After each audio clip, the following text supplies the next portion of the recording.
And welcome to today's edition of Dr. Carole's Couch. I'm your psychiatrist host, Dr. Carole Lieberman. Well, today we have perhaps one of the most important shows that you're going to listen to today. I don't mean literally today, I mean in your lifetime. Now, modern times. And it's called It's Allah Not Going to Be All Right. In other words, it's all going to be all right. No, it's Allah not going to be all right. A quiet jihad is overtaking the world. So let me read the introduction to you and then we'll get on with it. While the world is sleeping, radical Islamist migrants are migrating all over the world. And before you say I'm Islamophobic, I'll explain why you need to realize the imminent danger that you're in. Although American mainstream media doesn't report how they've been taking over Europe, Australia, and many other countries by refusing to learn the language, um, and draining and the culture, embracing the culture, and draining these countries dry financially. And they're demanding that these countries adopt Sharia law. You think this isn't happening in America? Think again. It's happening in Texas, Michigan, Florida, New York, and lots of other places. So why are these countries, including America, not fighting back? Today's guest will explain this and more. Today's guest, Frank Gaffney, is the president of the Institute for the American Future. He acted as President Reagan's Assistant Secretary of Defense for International Security Policy and served as the Deputy Assistant Secretary of Defense for Nuclear Forces and Arms Control Policy. Mr. Gaffney founded and led for 37 years the Center for Security Policy. He is the host of Securing America with Frank Gaffney on the Real America's Voice Network and the co-author of The Indictment, Prosecuting the Chinese Communist Party and Friends for Crimes Against America, China, and the World. Welcome to the show, Mr. Gaffney. Well, thank you, Doctor. Please call me Frank. I will. I Okay. think we're all in need of a bit of therapy on this particular topic, so this is a perfect opportunity to do that, Yes, including me, quite frankly, possibly. because I think we have some similarities in the sense that I don't know if you know this about me, but when 9/11 happened, I decided to become what I call the terrorist therapist. Hmm. And what that has meant is that since that time, I've been writing books about terrorism. I have a podcast called The Terrorist Therapist, and treat people, help people coping with terrorism, warn people about the oncoming jihad, and so on and so forth. In Now I'm currently doing Zoom for people in Israel. I'm helping people Hmm. in Israel with cope with terrorism. Thank So, you for all of that. so since 9/11, so 24 years. And so it feels, and you've been doing this for 37 years at least. So I'm sure we share the frustration that people are just not getting it, Hmm. neither the average person nor our politicians. And they are just, we're watching this jihad happen little by little, and nobody is doing anything about it. Well, I'm going to try to strike a little bit more optimistic note. I have been Okay. doing this for a long time, as you say, and I feel as though there is an awakening that's taking place. It's not what it needs to be, nor what it will be in due course, inevitably. But it's the stirrings of, I think, resolve on the part of significant numbers of Americans in particular, and Europeans increasingly as well, to the fact that if we don't recognize this mortal threat posed to us by what I call Sharia supremacism, Mhm. we will succumb to it. We will lose, well, probably everything, certainly our freedoms, possibly our lives. Um, and and I think that Samuel Johnson, the famous British wit, had a marvelous expression. He said, "The prospect of hanging concentrates the mind wondrously." I think that's kind of where we are. Well, I appreciate your optimism. Um, and and yes, I mean I see parts of it, but part of the problem is, I think a good example of how, so many people, particularly with these protests that we have, Mhm. against Israel and all that, are useful idiots. And Netanyahu said it best when he was talking to Congress, and he said, "Gays." This is an example. It's not just about gays, but this is an example of how people are just so oblivious to the truth. He said, "Gays for Gaza are like chickens for KFC."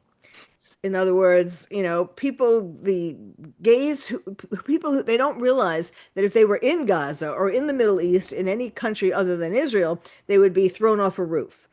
And Yes. just like chickens are killed by KFC.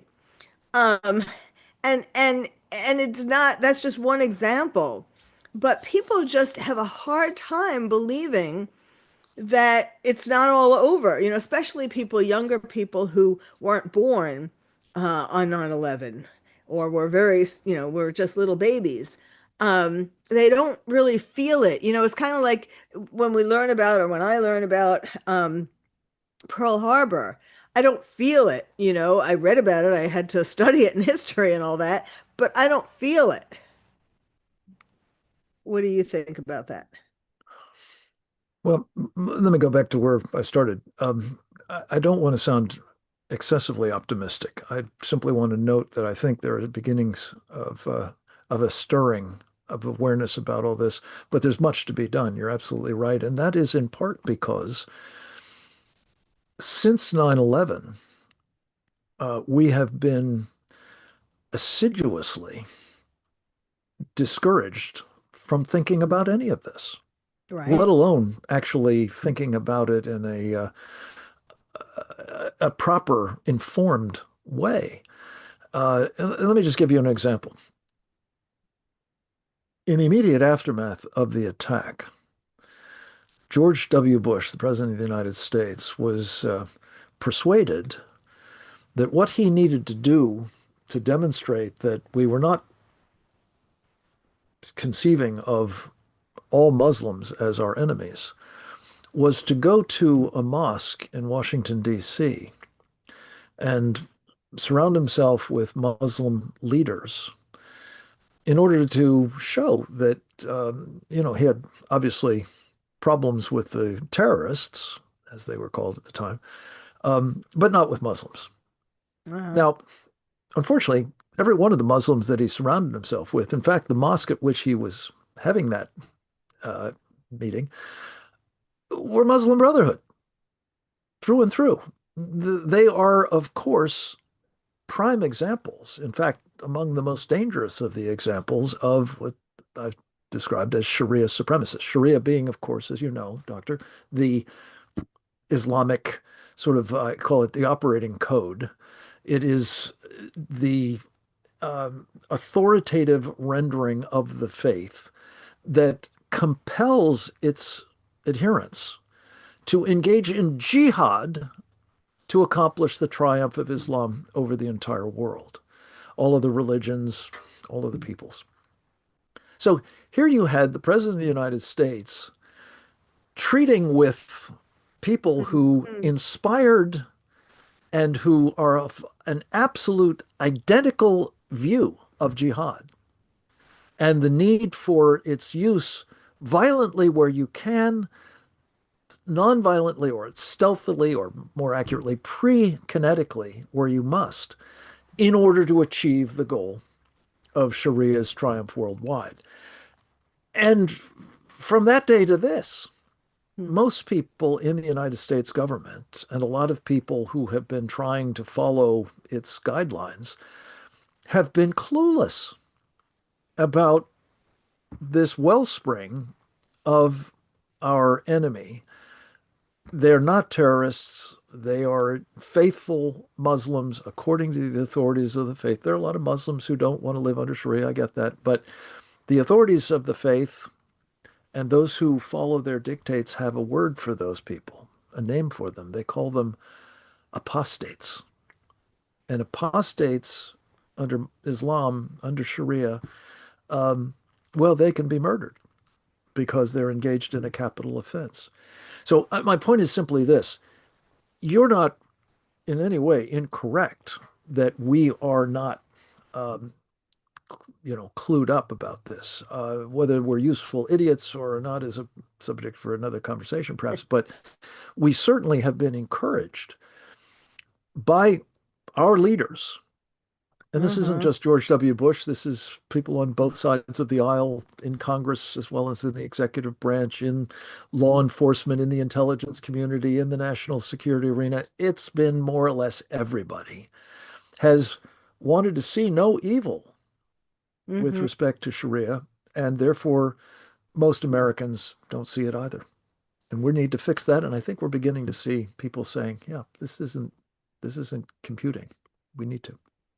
Yes, the problem is, one of the problems is um, that if you say anything like that, you're considered Islamophobic, right away. I thought I had. Well, again, that's not an accident. That's what the Muslim Brotherhood and its friends, the Southern Poverty Law Center and others frequently help out. The communists, the left, are all in on this to suppress people from speaking the truth or understanding it for that matter. Right, It's right. part of the intimidation that makes this whole jihad thing work. That's what terror is actually all about, as an instrument of jihad. Yes. Um, okay, why don't we talk about if some of the places in America. I mean, I'm sure you've been noticing that like it used to be Europe, well, it still is, but that is the primary. I mean, it's so shocking to see what has happened to Europe with these radical Islamists who have come in. Um, and basically destroyed the cultures, in France and in the UK and in Ireland and uh, Germany, Belgium Belgium, and Belgium, Sweden yes, and yes, Denmark and the Netherlands, on and on, Italy. yes, the Netherlands. There was just something about that today. But in addition to that, I mean, I know the goal is take over the whole world, but in addition to that, there's been some recent attention being paid, or I mean, it's not really mainstream media attention, but there's a lot of things that can be found about Australia. Mhm, It's like a whole blossoming of jihad in Australia. mhm. It's like when nobody's looking, they come in and all of a sudden they're there. Now, so how do one of the things that I struggle with, like on my podcast, is, and you were kind of alluding to this. We don't want to, not all Muslim, I try to always remember to say, not all Muslims are terrorists, and not all terrorists are Muslim. However, However, there are Muslims who aren't terrorists, but they are not really doing anything, the majority, to try to stop this jihad, this taking over of everything. How do you parse that out? Well, it goes back to what I said a moment ago. If you are not with the program of Sharia, if you are not implementing it by engaging in acts of violent jihad yourself, or at a minimum, helping to finance through the tithing, they call it zakat, that every Muslim is expected to make, a portion of which is supposed to go to jihad. Mhm. You don't want any trouble. You just want to be left alone. You are kind of hunkered down. You're going to be part of a silent majority within the Muslim faith Mhm. because you don't want to be vocal. You don't want to be visible. As I said, that makes you an apostate. That makes you liable to be punished very severely, or your family, or your business, or all of the above. So I think that the majority of Americans, certainly Muslims here in this country, are probably not participating actively and openly in any jihadist activity. They may go to mosques in which it's encouraged. Yeah. They may understand at a minimum that it's expected of them. But again, They just don't want any trouble. The danger is that they're sort of going along to get along. They're waiting to see who prevails. If it turns out it's the jihadi team, they'll be right there with them. They're again not going to want any trouble. There are a relatively small number of people who have, in a very visible way, said, I am a Muslim, but I reject all of this. Mhm. Uh, they don't, to be honest, have any basis in the faith itself for doing so, but at least they've got the courage to say, I do not accept, as a matter of faith, that I need to practice it by engaging in the murder of unbelievers or the enslavement of them or the rape of them or the seizure of their properties and all the rest of it. All of those things that are, you use the term radical Islamist, and if I may, urge you to eschew that term Okay. because it's radical. There's no question about that. But I'm not sure there is such a thing as Islamists. I have come a long way. We did a film about Islam versus Islamists for PBS years ago, but I've come to the conclusion that you actually have people who are absolutely rooted in the faith and seeking to, um, you know, both practice it properly and, get other people to do it as well.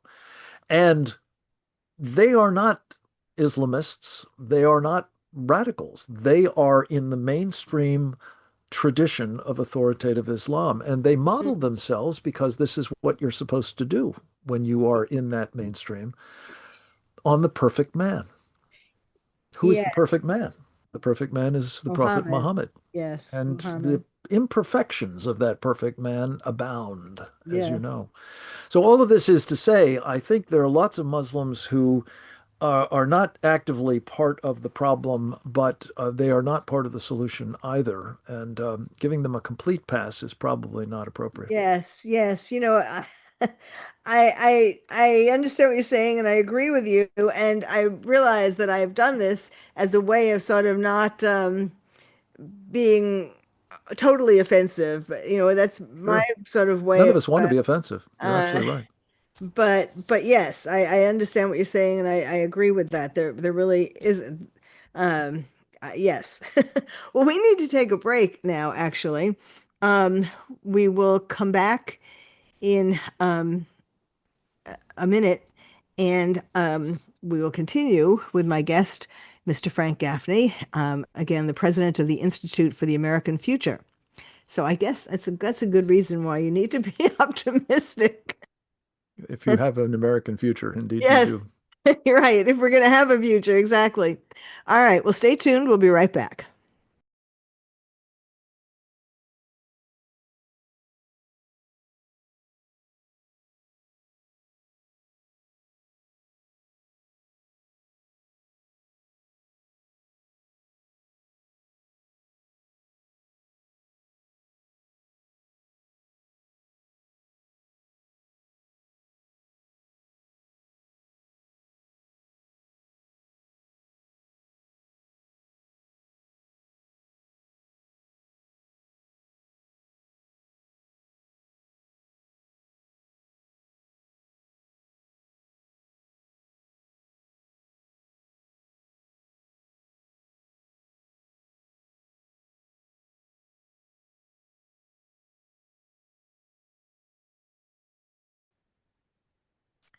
Welcome back to Dr. Carol's Couch, where we're talking today about um, the Sharia law, number one, and how what did I do with the wait a second. Here we are. I had this clever title. I thought it was clever. The saying it's all going to be all right. Well, today's show is it's Allah not going to be all right. A quiet jihad is overtaking the world. Um, and we will continue now. My guest is Mr. Frank Gaffney. As I was saying before, he's the president of the Institute for the American Future. He has a show on Real America's Voice, Securing America with Frank Gaffney. And how would you like to talk now about um, some of the things, some of the ways, places in America where there are these little conclaves of Sharia law and of mosques and Sharia law. And like in Texas and in Florida, the new place is Florida now. At least I think that's the newer place. And I mean, you kind of well, you don't really expect it. It's funny because they're red states, and you wouldn't expect it in red states, but they've gone from Texas to Florida, also New York State, Upper New York State. So how I would like to know how these people managed to have built these places and why haven't any government officials stopped it? There's a lot to say on this. Go right ahead. I don't know that there's any place in America that doesn't have some presence of Muslims. They are uh, a population that has grown dramatically, both through high birth rates and most recently through the open borders policies of the Biden administration. Right. There are clearly areas in which they have congregated, and therefore there is a higher percentage of the population than in other places. Uh, Michigan I was just gonna, prominently is one of those places. Paterson, New Jersey is another. Indianapolis is another. A number of places in Texas, Dallas, Houston are others. Um, Florida is, I think, an area in which it's building. One of the most prominent, I mentioned the Muslim Brotherhood earlier. One of the most prominent jihadists in America was operating out of the University of South Florida for many years. His name was Sami al-Arian, and he was uh, by day a computer science professor at the university, and by night, I guess, or the rest of the time, running Palestinian Islamic Jihad from that base of operations in America. So this is something that has been building for quite some time. You ask, why is it that nobody's done anything about it before now? I think it goes back to something we talked about earlier. If give offense in any way to people who make it their business to be offended because it is a pretext for jihad, it's a defensive jihad, as they like to say then, you will, be branded or smeared, slandered as an Islamophobe, which, by the way, a phobia is an unfounded fear, as you know, something about all of this. None of this is a phobia. This right. is a well-founded, well-reasoned Fear. fear of people who make it no secret they intend to kill you. Right. If not you personally, certainly people like you, and take away your country. So, and so the fear is something that they actually inculcate, and by calling it Islamophobia, making it sound as though you're somehow a whack job for seeing something fearful in all of this is it's called gaslighting, I think, is another psychiatric term, at least in the layman's language. Right. You're being lied to. You're being challenged to not see what you see with your own eyes. And cognitive dissonance, I guess, is another term that can be used in this context as well. And when you get a group psychosis going, and forgive me for getting into your line of work more than I should, Yeah, yeah. you find that it becomes that much more difficult, much more uncomfortable to be saying anything that will put you in that kind of jeopardy.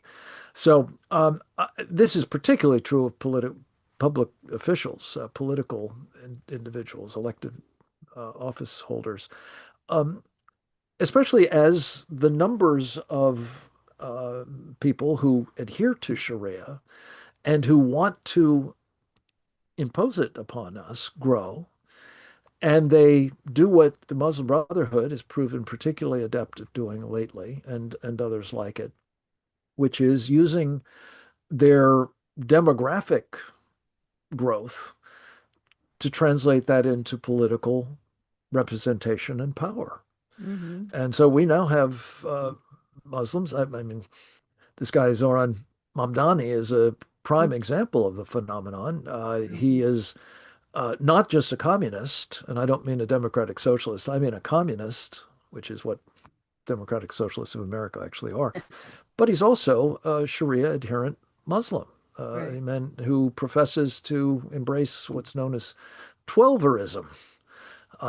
It's a strain of Islam. Shia sect follows the leaders of Iran embrace it, whereby they believe that the Imam, the 12th Imam, they call him the Mahdi, the Messiah figure, will be drawn out of a well where he's been living since something like the 8th century to usher in the golden age of Islam in the wake of something that sounds a lot like the apocalypse. Why one would think that an individual with those qualities, those traits, those predilections would be a good candidate for mayor of the city of New York is beyond me. But they're getting away with it partly because nobody wants to talk about what Hmm. he's about, what he believes, what it portends.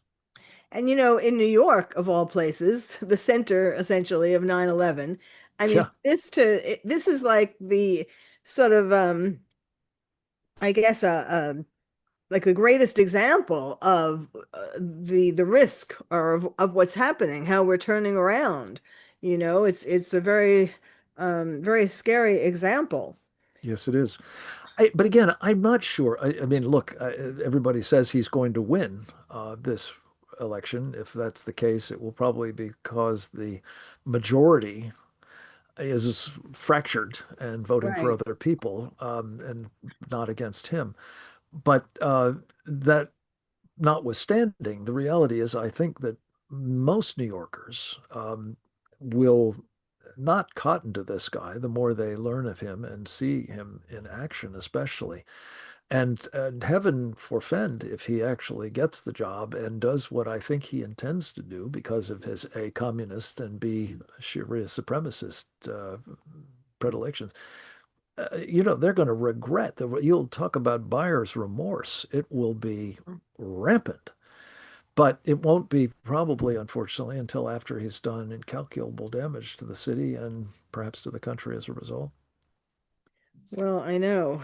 Um, it's even what's even more shocking about New Yorkers voting for someone like him. What's shocking is that some of those people who say that they're gonna vote for him or who voted for him in the primary are Jews. Mm. And with his attitude towards Israel, I mean, he would be the last person that you would sanely vote for. Mhm. Uh, I mean, he talked about in the primaries, you might have watched them. He talked about how if Netanyahu landed in New York, he would take him to prison, take him to jail. Mhm. I mean, but just in general. So it's just, I mean, oh, it's just, it's our country needs to wake up more. Um, Indeed. Minnesota, like you mentioned, Michigan and Minnesota, but okay, but like, do you think also the politicians who either turn away, turn a blind eye to these things, particularly in these particular places, where they're growing and flourishing, um, is it money? I mean, are they getting money in from, well, are they getting money from the people who are building the mosques and building the communities, the Islamist communities, Sharia communities, um, or or are they getting who are getting money perhaps from the Middle East countries and then funneling it to these politicians? Is it money?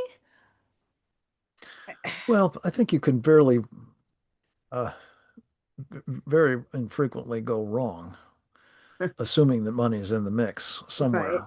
right. The thing that's really stunning about this is, yes, I think that as these populations grow in size, many of the members of those communities are professionals. They make good livings. Mm. They recognize, as do many people, whether they're Muslim or non-Muslim, that um, they want to have their views, their preferences represented.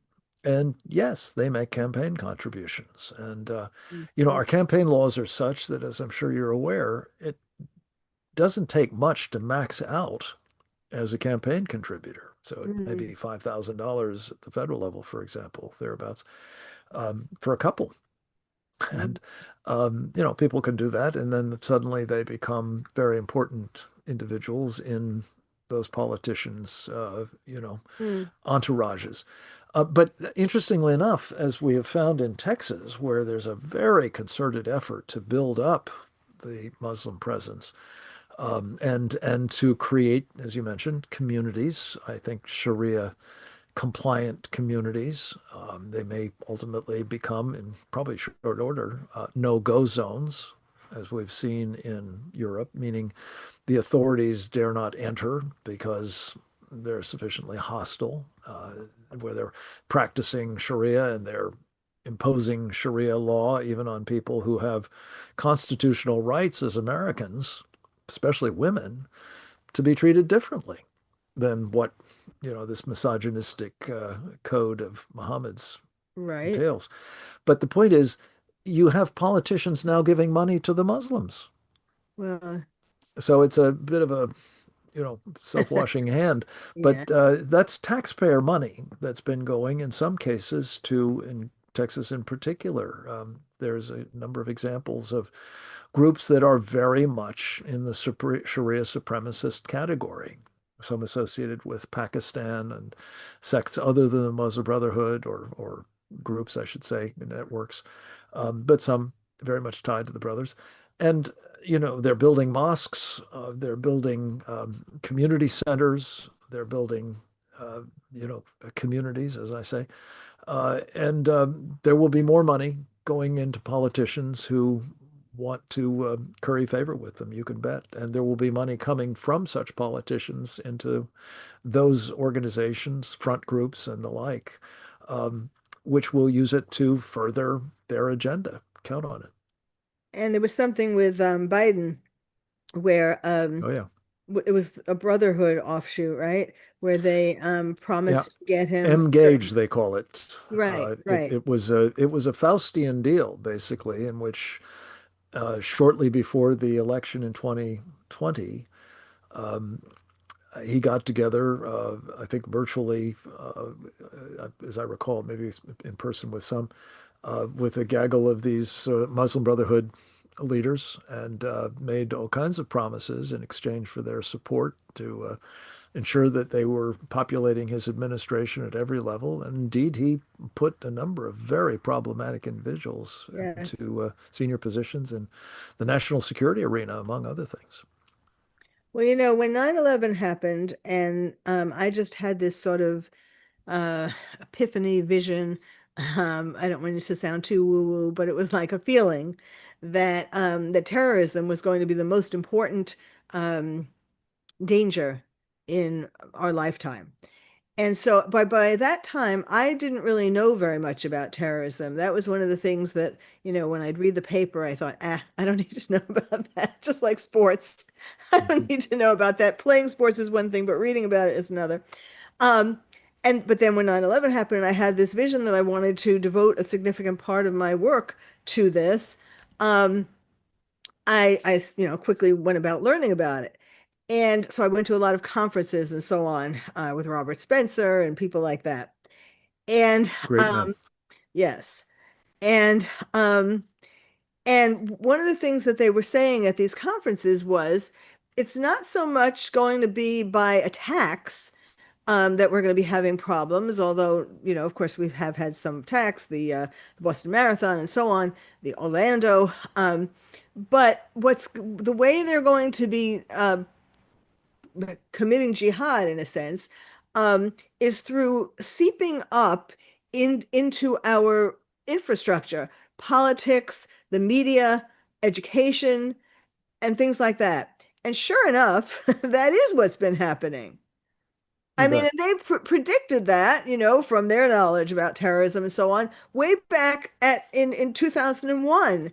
And Mhm. so, and yet all these years went by, and we really haven't been doing very much about to stop it, even though it was predictable. Yeah. Well, let me just say, and I think this is an important part of the education, and I commend you for devoting time to doing just that. The jihadis are taking a page out of the playbook of the communists. Uh-huh. Going back to uh, you know the start of the organized effort to penetrate the United States, um, that began really with the you know Soviet Communist International, and the efforts that were made subsequent to that to recruit um, uh, people in the academic line of work in particular to begin a long march, as Gramsci called it, through the institutions. Um, the Frankfurt School, at Columbia University, and all the rest of it was all about sort of subversively insinuating into and penetrating and co-opting and weaponizing uh, one institution after the next. And I would suggest that the jihadists have learned from that very successful playbook and largely adopted it. And the fact that they are now joining forces makes this a much more formidable problem than either one of them would be separately. And that's one of the reasons why I think we're starting to see people beginning to become alarmed and starting to be very interested in learning more about what is going on here, and Uh-huh. in some cases being active in opposing it. That's what gives me some cautious optimism. Yes, But as you yes, say, the hour is very late. yes. That kind of leads us into, and we'll not take a break because I don't want to interrupt you. We don't need to take a second break. Um, why don't you talk about, which you were kind of alluding to it, the red-green axis. Hmm. Well, I have actually come to call it the red, green, blue axis because I think that there's a globalist dimension that is operating here Yes. as well. That um, the interesting thing, it's my formula for this is it's the totalitarian trifecta.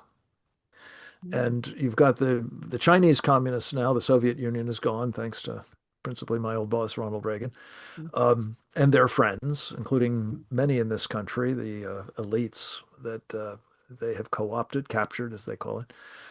You've got these globalists who are pursuing through the United Nations and the World Health Organization and, oh, I don't know, the International Maritime Organization, taxing authorities for a world government and all that. But then you've got these characters, the Sharia supremacists, these Muslims who believe that it is Allah's will that they will prevail and impose worldwide, not a communist dictatorship, not a world government under the UN's auspices, but a caliphate. Mhm. The thing is that while they each have very distinct ideas about what the ultimate end state must be, in which they will respectively prosper, they all have one thing in common at the moment, and that is that they have to get rid of the main impediment to the realization of their ambitions, which is The United us, States, the yes. United States of America. Right. So they're working together, and this is, as I've said several times now, Doctor, this is what is creating, I think, conditions under which you will almost certainly see things moving into a violent or kinetic mode, as opposed to the stealthy. kinds of subversion or Uh-huh. jihad that we've seen mostly today. Uh-huh. Well, also what's interesting though, um, not though, but what's interesting is that although they have this one main goal, destroying America so that they can have their various their ideas of what it should be, um, they do have different, they have a lot of, other than this main goal, they have a lot of differences. For example, the terrorists or the Sharia supremacists Mhm. um, don't won't tolerate um, LGBTQ plus, just as an example. And Yes, it's so haram. they're Yeah, only prohibited. friends with the so the Greens are the jihadists, the Reds are the socialists, communists, etc. The blue, as you said, the World Economic Forum. But so the jihadists are only pretending to be friends with um the progressives Oh, for as long as it 100%. suits them, for as long as it 100%. suits them to be in this in the larger goal. Yeah. But when do you think that they're all going to kind of like wake up and say, wait a second, I really hate you. I don't believe in what you're doing. Is there a chance that it's going to fall apart? Well, it'll fall apart when we're gone. That's for sure. Whether this pretense will be maintained and this, sort of marriage of convenience will operate until then, I don't know. Um, the thing is that look at what's happening in communist China right now. Mm, You mentioned that homosexuals can be thrown off roofs in the Muslim world. Muslims are being thrown into the gulag and genocidally persecuted in Xinjiang in China, the yeah, Uyghur Muslims. right. Um, you'd think that that would be a problem for this ummah, as they call it, this worldwide Muslim population, but not so much. These guys are perfectly willing, the Turks, notably the Qataris, the Iranians, perfectly prepared to make common cause with the Chinese Communist Party, Mm, even though it's doing that to their co-religionists. mm, And will do it to them if it gets a chance in due course, take it to the bank. So it's a matter of timing, not whether it will happen. They will be at each other's throats in due course. But our job is to see if we can't help engineer that beforehand, because otherwise our throats are going to be slit and then they'll get on to going after each other. And I use that term. I mean, it sounds hyperbolic, but that's actually what they do is slit throats. And that right. is, again, the example of the perfect man. He beheaded personally, several hundred Jews, according to, his traditions and biographies. Um, and that is something to be emulated. The Quran speaks explicitly of, slitting throats and otherwise, uh, you know, severing heads and among other appendages, of course. This is the nature of this tradition, and again, I'm perfectly uh, happy to say I know that there are many Muslims, certainly in this country, who want no part of any of that. But the program that they are part of, the program that they will not renounce, Mm, actually enshrines it in their holy texts and in their teachings and in mhm, their mhm. practices wherever possible. Another example of things that are enshrined in their teachings um, is the rape of children, of women and of children, which because Muhammad married a 9-year-old, A and 6-year-old, well, yes, she was 6, but then he waited till she was 9 before he consummated the marriage, supposedly. yes, Um, but So that makes it okay for other Muslims, other Sharia abiding citizens, to do the same thing. And that is something that is has drawn more attention to Sharia, to this whole problem. Like in England with all the rapes, the rape gangs and all that, and how the government doesn't want to admit that, yes, these rape gangs largely come from Pakistan and are largely believe in Sharia. Uh, Oh, 100% believe in Sharia. Well, yeah, No, look, if no, I I mean can, large, yes, right. No, I mean all of them. I don't mean that they only partially believe in Sharia. I mean yeah, that the gangs are made up of people who believe in Sharia. I think Um, 100%. But could I just qualify something you said sure. because I think it's important for us to understand. We're not talking about people who um, would like to engage in violent rape, whether it's of women, some they're married to perhaps, or some that are, natives of a host nation. Some may be children, some may be little boys, not Mhm. just little girls. Right. This is a matter of sacred writ that is a permissible activity. Hmm. That is something that is not, if not actually encouraged. And I think really, if you look at the model of Muhammad, rape was an instrument of conquest. Hmm.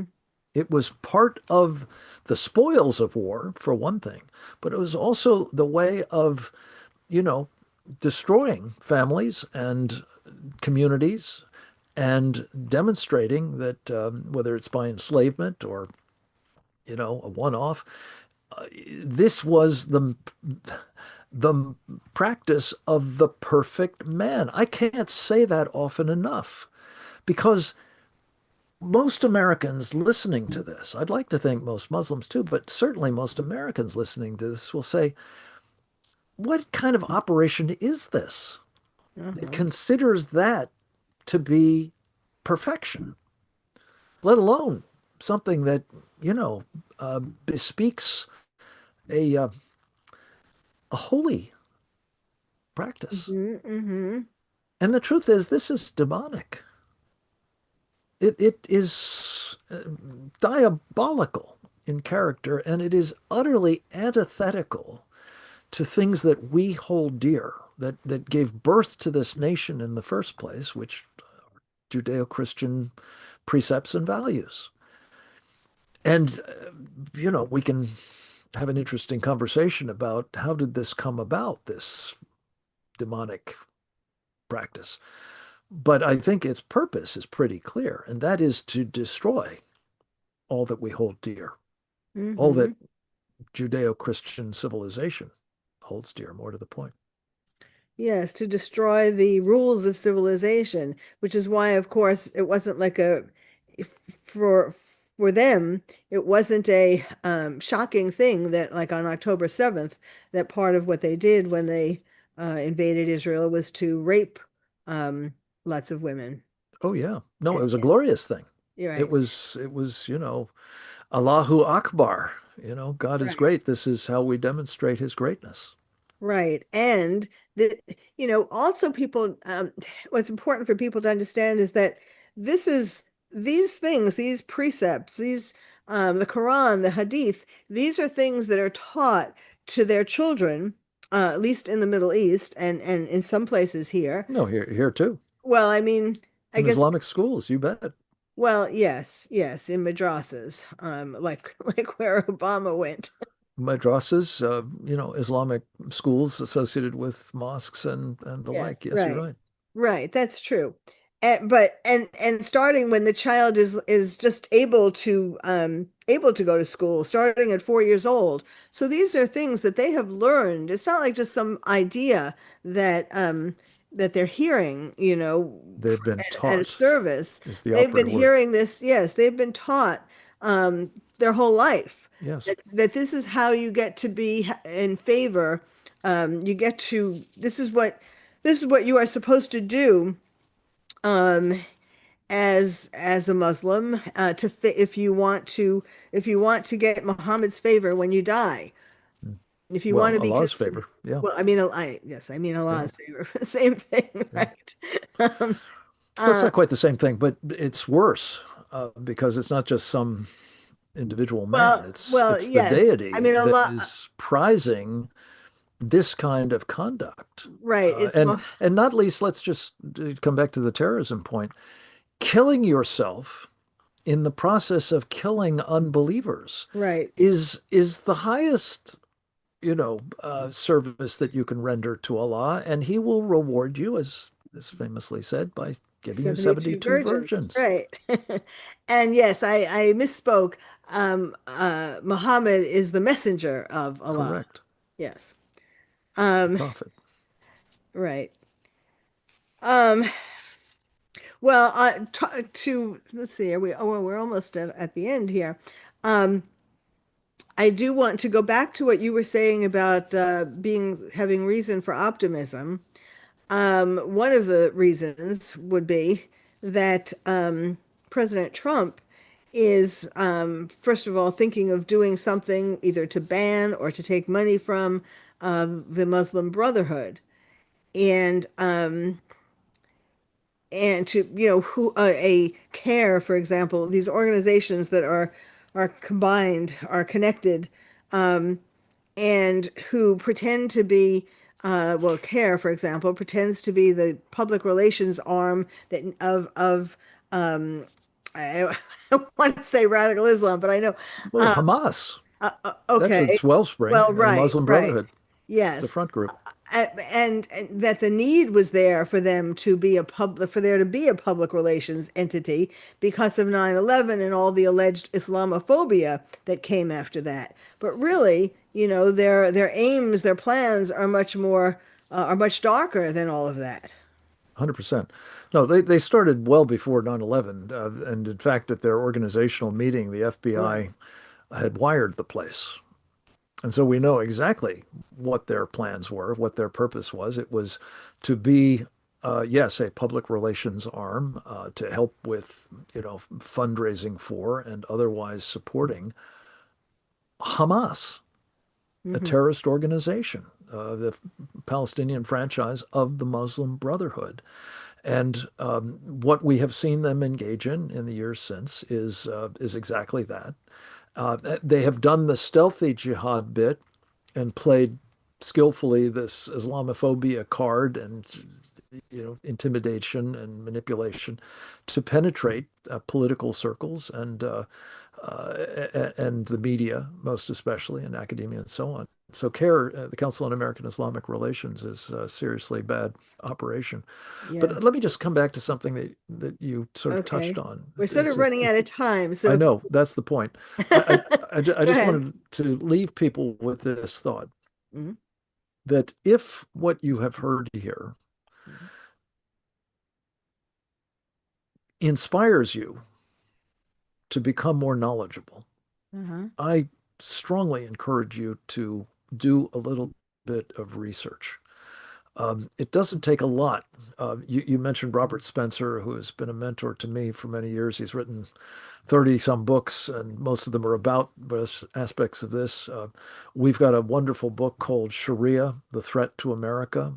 Um, Another even shorter and more um, accessible version of what we're talking about is this book called The Explanatory Memorandum on the General Strategic Goal of the Group in North America. And you can Google it. It's 30 pages or so. It was the playbook of the Muslim Brotherhood discovered in an unbelievably providential FBI raid of a safe house that turned out to be the place, the repository for the archives of the Muslim Brotherhood. So there's lots of information. I've got a 10-part series on YouTube called The Muslim Brotherhood in America. You might check that out. But just take a little time to Okay. expose yourself to this kind of information. Follow your podcasts, obviously. Follow our show, if you would, Securing America on Real America's Voice. Um, Go to the Victory Coalition or victoryco.org, another wonderful resource of our Institute for the American Future. There are lots of things you can do to become knowledgeable. Once you become knowledgeable, translate that into action, support elected officials who are opposing all of this, and work to change the minds of those who think they must go along to get along, to get money from these Muslim groups or to give money to these Muslim groups so that they will support them in political office. They need to hear from Americans who do not want our country to be surrendered to Sharia and to its adherents who will deprive us of everything we hold dear. And by that I mean not just us in our time, but our children and our children's children as well. Thank you. That's a perfect way to end this. I'm so, I'm so glad you mentioned all of those things Happy because to do so. because yes, because people if it's people need to understand just how serious this is, how really what they're thinking, what they're planning, and all of that. Yeah. Because I know it sounds like a horror movie or like a made up kind of thing. But really, there are people really who are thinking that. So thank you. And thank you for being on the show. This is incredible. And thank you all for listening and watching. This is the first YouTube video that we have done of Dr. Carol's couch. So thank you for sort of bearing with that. I mean, I think it turned out great anyway. Thank Happy you. to help you inaugurate it. It's going to be an important instrument for educating our people, I think. Thank you for having me on. My pleasure. God So, bless you. okay, at that, I will say goodbye and see you next